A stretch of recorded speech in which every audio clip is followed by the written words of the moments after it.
Athletes, welcome to another video. We're going to be looking at diet and nutrition today for A-level PE. And there's quite a lot to consider when we look at diet and nutrition. With regards to the specification, it doesn't cover a great deal of it, and it's not necessarily some of the latest research in there, and doesn't always apply to athletes. So that's something we need to consider. So the first thing we're going to look at is the government recommendations for general calorie consumption. Now, different individuals will need to consume different amounts of calories every day depending on their circumstances. Athletes that are training, especially aerobic athletes that are training regularly, might have to consume more carbohydrates. Strength athletes might have to consume more protein, but generally they need to consume more calories as a whole because they're moving more. If you move more in life, you're going to burn more calories, so therefore you need to put more calories into your body. So even if we look at regular life, for example, a postman who's walking for hours every day would need to consume more calories than someone who's sat at a desk, because they need those calories as a fuel to move. So what does the government recommend? The government recommends we should consume, for a male, 2,550 calories a day. For a female, 1,940 calories per day. Generally, you'll see it as 2,500 for a man, adult, and 2,000 for a female. That's the standard guidelines. And these are the government guidelines, and they're generally aimed towards not sedentary, but the average person. Okay, so for you guys watching this, most of you, if you're A-level PE students or athletes or fitness enthusiasts, you're probably going to have a higher calorie consumption than that because you exercise regularly.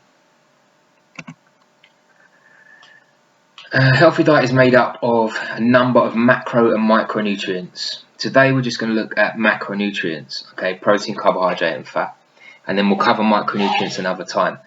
Now I could talk for hours about macronutrients, micronutrients, such an interesting topic, so much research out there, and so much to discuss, but we're going to try and keep it within the specification of A-level PE. I might branch off every now and then. I tend to do that just because I find it so interesting.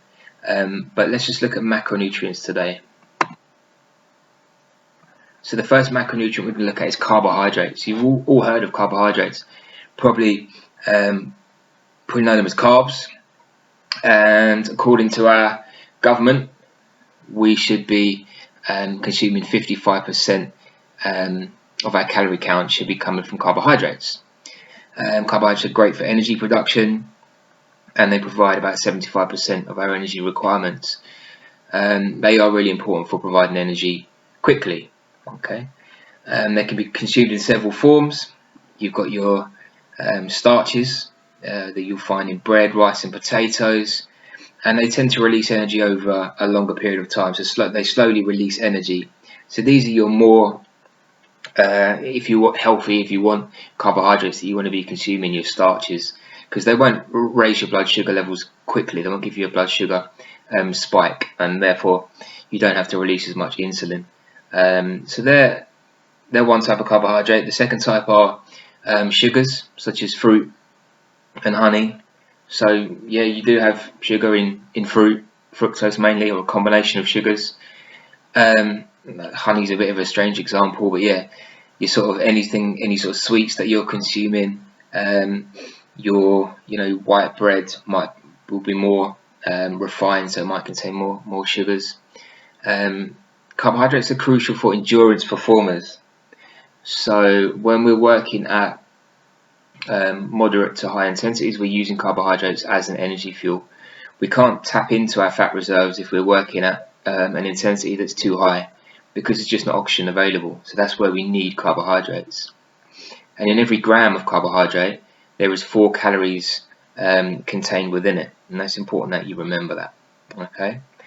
We're not going to go into too many issues now, but sometimes if you have a high carbohydrate diet, particularly refined carbohydrates and sugars, it can lead to certain health issues such as diabetes, obesity, and there are some people that will recommend high fat diets as opposed and reduced carbohydrate diets because of the effect that carbohydrates can have on us. Our brain actually needs carbohydrates to function, but we are able to turn non-carbohydrate substances into carbohydrates or into glucose to allow our brain to function effectively.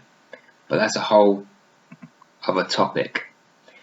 Here's some examples of carbohydrates: breads, potato, pasta, things that you generally have, most of you will have in your diet, usually pretty tasty carbohydrates, and like I said, they give you a lot of fuel and energy, 4 calories per gram. Protein.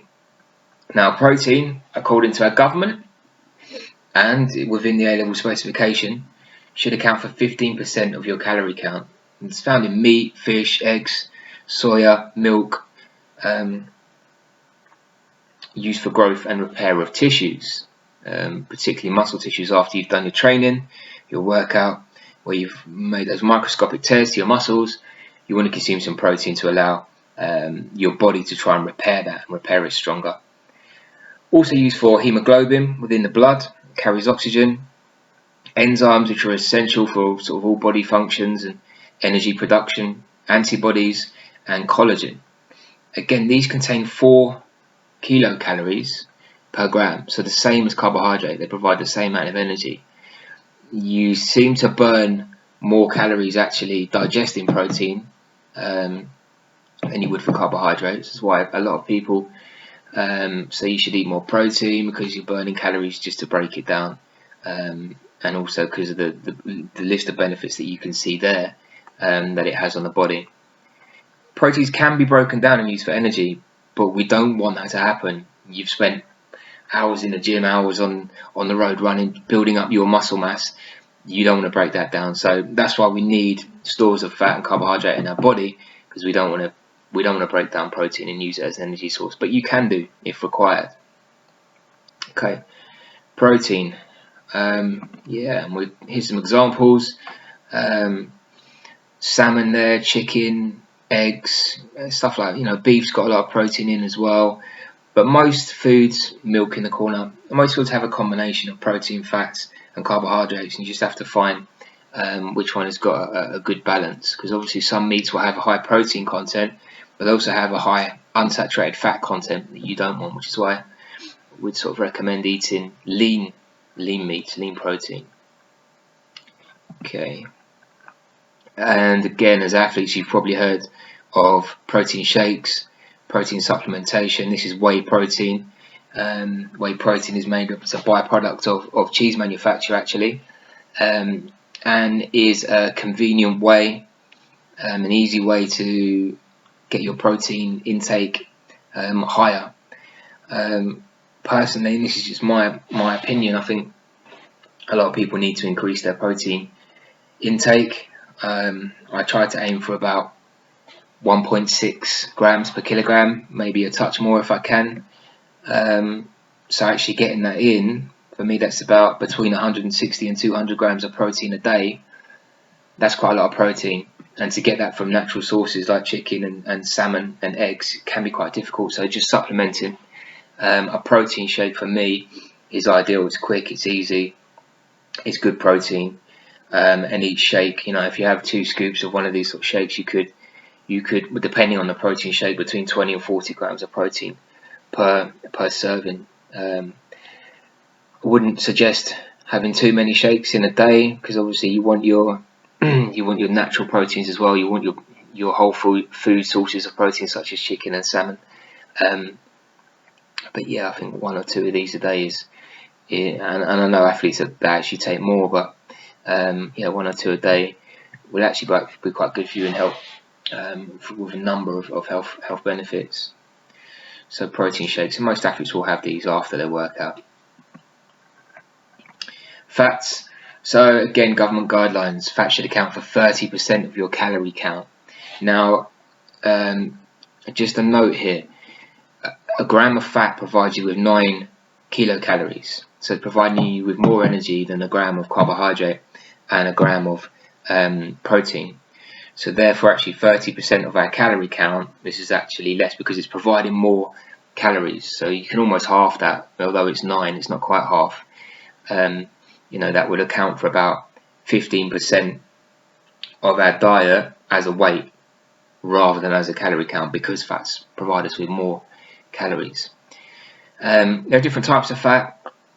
We've got saturated fat found in butter, cheese, animal fats, bacon, unsaturated fats such as avocado, nuts, olive oil, and some fish. And you can see the tick in the cross there. Saturated fats, we don't want too many of them in our diet. Again, research is a little bit conflicting on this, but the general consensus is that saturated fats can cause heart disease, CHD, and can be bad for your heart as well as other parts of your body.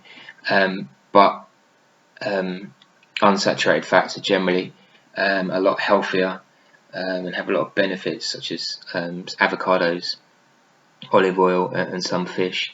You've heard of that sort of Mediterranean diet that has the olive oil and the fish, and tends to lead to a long, healthy life for most people that have that sort of diet. But there is also research that suggests that saturated fats aren't quite as bad as we think they are. But again, I'll leave that to you to do some research on that, and you won't need to know that detail for your A-level PE. With regards to A-level PE, saturated fats are bad, unsaturated fats are better for us. There's other types of fats as well, trans fats. Again, maybe that's a whole new video, trans fats, and we're trying to get rid of products that contain trans fats because there's some research on them to say they are quite bad for us. Like I said, 9 calories per gram, kilocalories, sorry. Some people think that's the same thing. And what does fat do? It helps to insulate nerves, it forms cell membranes, cushions organs, and provides energy at lower intensity. So we can use fat as an energy source, but only if there's a sufficient amount of oxygen. So that would mean us working at a lower intensity. And we've got a massive supply of fat in our bodies. Even if you're pretty lean, you're 10%, 8% body fat, that's still quite a lot of fat to have in your body that you can use as an energy source. Carbohydrates, we're limited. Carbohydrates, you can generally store 1 to 200 grams in your liver, and 3 to 500 grams in your skeletal muscles. So you add that together, that's not a great deal. Say it's 500 grams of carbohydrate for a larger individual. That's 2,000 calories worth of energy. So if you were doing a marathon, you would burn that probably halfway through. And we're never just using one substrate at the same time. We'll be using a combination of burning fats and carbohydrates. But yeah, fats are essential, and they provide a lot of energy for us. So yeah, and all those other things there that you can see, insulation of nerves, cell membranes, etc. Fats are important. It's important that we have them in our diet, but it is important that we have a balanced diet, and we have a nutrient dense diet. So the foods that we are consuming contain macronutrients as well, vitamins and minerals that serve a lot of purpose within the human body. That'll be our next video, I think, micronutrients. But for now, there's your macronutrients: carbohydrate, protein, and fat. Stay strong.